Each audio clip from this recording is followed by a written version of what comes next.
16 diena. Tikėjimas. Deklaravimas.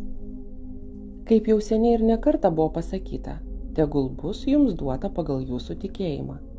Taip yra iš tikrųjų, bet kaip patikrinti? Įkalbinėti ir įtikinėti save beprasmiška. Imkitės konkretaus darbo, valdykite realybę pagal transurfingo principus ir vizualizuokite tikslinę skaidrę. Taikykite principus praktikoje ir pamatysite, kas bus. Išorinis ketinimas atvers duris į tą pasaulį, kur tai, kas neįmanoma, tampa įmanoma. Jeigu protas susiduria su faktu, jis įsileidžia tai, kas neįtikima į savo pasaulio suvokimo šabloną ir leidžia stebuklų įvykti. Kai pamatysite, kad transurfingas veikia, tikėjimo jums nebereikės, jūs turėsite žinių. Aiškinimas. Transurfingas jums duoda vietovės žemėlapį ir nurodo žaidimo taisyklės. Ką su tuo daryti, spręskite patys.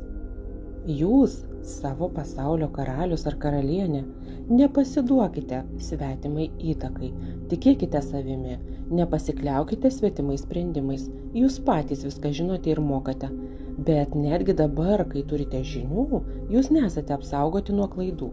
Tikroji sėkmė išdygsta ant jūsų nesėkmių griuvėsių.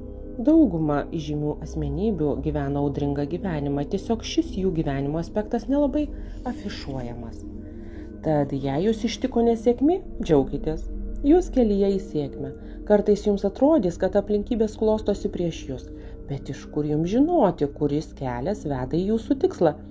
Senovės žinių sergėtojai atskleidė jums transurfingą ne tam, kad priverstų patikėti metafizikos realumu, o tam, kad suteiktų viltį. Ten, kur yra tikėjimas, atsiras vietos dvejonėms. Viltis reikalinga tam, kad būtų galima veikti. Pradėkite veikti ir jūs pamatysite, kaip tai, kas atrodė neįtikima, įsikūnija tikrovėje.